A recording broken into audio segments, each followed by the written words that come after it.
Good afternoon, everybody. Sorry, I'm kind of losing my voice a little bit. I'm not sure why. I think it's actually allergies. I don't know about you, but all this pollen this time of year, I get like a sore throat, a sore, scratchy throat. So, yeah, I'll be sipping tea in this video. But first sip, I did promise you guys a sewing video. So, I've been working on this. I worked on this, sewed this most of today. I cut the pattern like Thursday night. I sat and cut out the pattern. I like to trim all that extra. I don't know if anybody else does that. You know how your pattern has all these pieces where it's just, this stuff, right? This stuff just like not connected to anything. It's just, oh, look, it's in my tea. It's just extra and it's like all over the place. I cut my patterns down to as close to the largest size as I want to get. And then, yes, guys, I cut my patterns. I don't trace them. I'm going to tell you why I cut my patterns. I paid for them. They're my patterns. I'm going to cut my patterns. Makes my life easier. But I'm nice to them. I'm not super mean with cutting the patterns. So someday when I die, well, actually by the time I die, probably nobody will sew anymore because as it is now, it's a very small community. My friends, you and I, we're a very small community. But anyway, they'll be around for posterity. So, and then Friday night, what did I do Friday night? Oh, Friday night I actually I got home from work and I just cut out the fabric and I cut out the interfacing, but I didn't actually start sewing.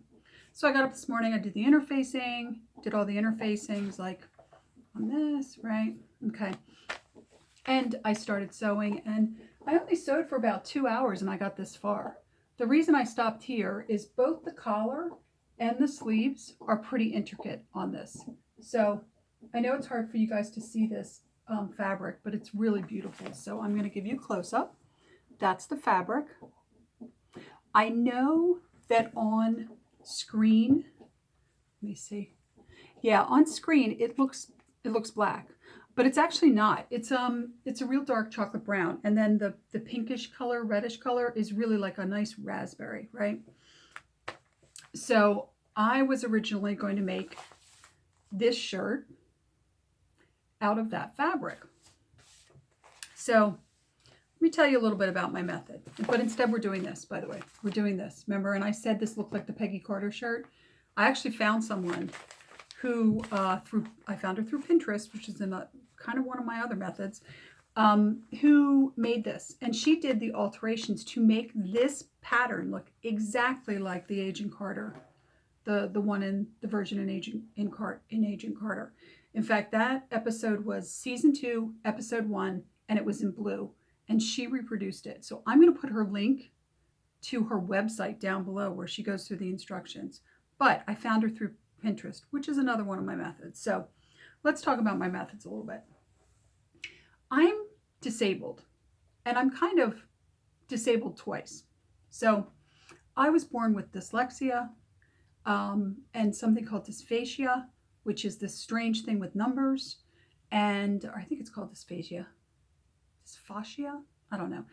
Anyway, it's this strange thing with numbers. Like when it's like dyslexia, but it's very specific to numbers. The way I view numbers, like numbers look too similar to me. And it's not just 6 and 9, it's all of them. Like depending on how a number's written, I can view it as being like if it's a traditional 4, to me it can look like a 7 with the line through it. So little stuff like that. So that's my first disability. But it never really bothered me sewing. It makes things a little bit difficult, but it doesn't really bother me sewing.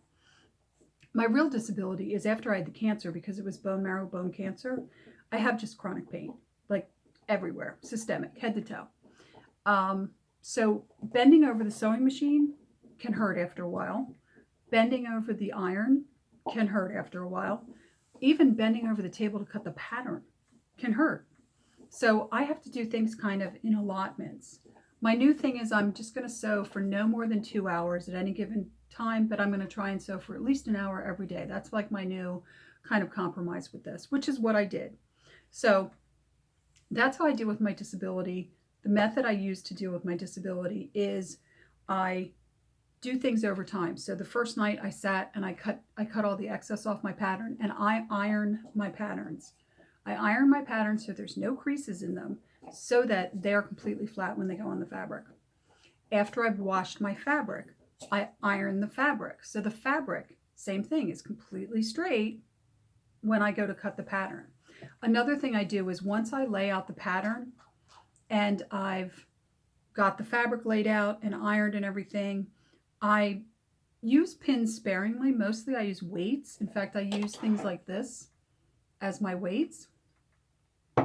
And I just almost never follow the guidelines that are given in the directions. I like to tend to use as little fabric as possible, so I really cram things in there. So that's another method I do. Now, when it comes to interfacing, like this interfacing, perfect example. I cut this interfacing out. This is the neck interfacing for this. And I noticed that like my interfacing, I'd cut a little off and it was a little higher than this. After the interfacing's in, I go in with sharp scissors and I make sure that all of the interfacing and the fabric is exactly the same. I cut the interfacing down to the fabric line. So those are some of the methods I do. I also, I will re-iron both the pattern and the fabric while I'm working on it. Like if I think the pattern's gotten wrinkled and I want to make sure those darts are going in exactly the same place that they're supposed to, I will re-iron the pattern so that I know that the darts are going to the same place. Or I should say going into the place that they need to be. So anyway, speaking of darts, let's talk about this for just a little bit, because this is really a lovely pattern. It has, I don't know how well you guys can see, it has these beautiful front darts. It's got a bust dart. And then in the back, it has this dart up here and then a dart down here. Okay, so you might be asking, why I decided to do this pattern. I'll show it to you again. This pattern instead of this pattern. Something I've been doing recently is I've been searching pattern reviews. And I have found that if you go on Pinterest and you put in this pattern number, simplicity and then the number, you will get, first of all, pictures of the finished product, which is great because sometimes this just is not the same as it actually looks when a home sewer makes it. And so these are really interesting. And most of these Pinterest pictures are linked to someone's website or a YouTube page or something. And you can go out and you can see what they said about the pattern. A lot of them are also linked to sewingpatternreview.com, which I'll put a link for them below also. And you can see what people said. And I found like 3 reviews where people really did not like the back of this shirt. None of the views. They said the yoke was complicated, that there are gathers in the shirt, but that the shirt was still too puffy. And there was a woman who really struggled with the cummerbund. She said the cummerbund was really strange and it was the way it was sized was strange. So I said, you know what? I'm not going to waste this fabric, which I bought actually to make a muslin. It's a quilting fabric, but it's so pretty that I said I'm not going to waste it for this. I'm going to make it into this instead, because this one got a great review. In fact, it got a really, really good review.